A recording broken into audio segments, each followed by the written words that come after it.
ایک دفعہ حضرت عیسیٰ علیہ السلام اپنے ساتھیوں کے ساتھ چل رہے تھے۔ اتنے میں آپ کے ساتھیوں نے کہا کہ اے عیسیٰ ابن مریم، کیا آپ کا خدا آسمان سے کھانا اتار سکتا ہے؟ تو یہ سن کر اللہ کے نبی عیسیٰ علیہ السلام نے فرمایا، اے لوگو، اگر تم مومن ہو تو اللہ سے ڈرو۔ تو انہوں نے کہا، ہم تو اپنے ایمان کی تازگی کے لیے عرض کر رہے ہیں تاکہ ہم اللہ کی قدرت کو دیکھیں اور پیٹ بھر کر کھانا کھا کر اپنے ایمان کو بڑھائیں، اور جو لوگ کفر پر ہیں ان کا ایمان بھی آپ پر آ جائے۔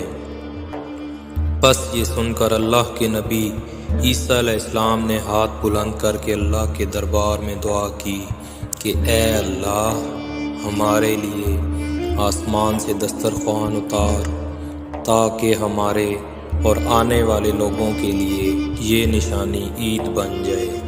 بے شک تو بہترین رزق دینے والا ہے۔ بس اللہ نے جیسے ہی حضرت عیسیٰ علیہ السلام کی دعا سنی تو اسے قبول فرما لیا اور فرمایا، اے عیسیٰ علیہ السلام، تمہارے پروردگار نے تمہاری دعا سن لی، لیکن اس دسترخوان کے اترنے کے بعد اگر ان لوگوں نے خیانت کی تو ان پر وہ عذاب نازل ہوگا جو آنے والی نسلوں کے لیے مثال بن جائے گا۔ ابھی یہ الفاظ مکمل ہو ہی رہے تھے کہ اتنی دیر میں آسمان سے فرشتے دسترخوان اتار کر لے آئے، جس میں 7 مچھلیاں اور 7 روٹیاں تھیں۔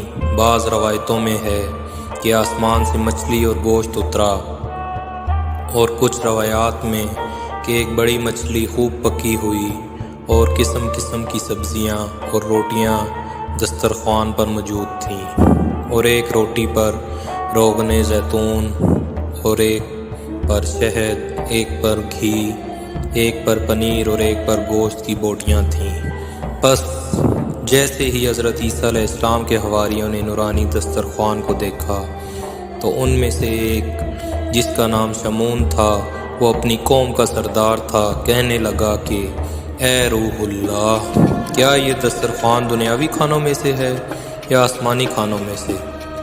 تو حضرت عیسیٰ علیہ السلام نے فرمایا، یہ دسترخوان نہ دنیا کے کھانوں میں سے ہے نہ آسمانوں کے، بلکہ تمہارے پروردگار نے ابھی ایجاد کر کے تمہارے لیے اتارا ہے۔ پھر آپ فرمانے لگے، خوب پیٹ بھر کر کھاؤ اور اس میں خیانت مت کرنا، نہ ہی کل کے لیے ذخیرہ کرنا، ورنہ اللہ کا عذاب تم پر آ پہنچے گا۔ لیکن افسوس، وہ لوگ اس کھانے میں خیانت بھی کرتے ہیں اور کل کے لیے تھوڑا تھوڑا چھپانا بھی شروع کر دیتے ہیں۔ بس جیسے ہی رات ہوئی سب پیٹ بھر کے سوتے ہیں اور اللہ کا عذاب آ جاتا ہے۔ اب جیسے ہی سورج طلوع ہوا تو ان میں سے کچھ خنزیر تو کچھ بندر بن جاتے ہیں اور ادھر ادھر بھاگنا شروع کر دیتے ہیں اور اپنے آپ کو نوچنا شروع کر دیتے ہیں۔ تو اللہ کے نبی عیسیٰ علیہ السلام نے جب ان کو دیکھا تو اللہ سے دعا کی، تو یوں تیسرے دن وہ سارے اللہ اور اللہ کے نبی کے نافرمان دنیا سے مر کر فنا ہو گئے۔ بے شک اللہ کے نافرمان کا یہی حشر ہوتا ہے۔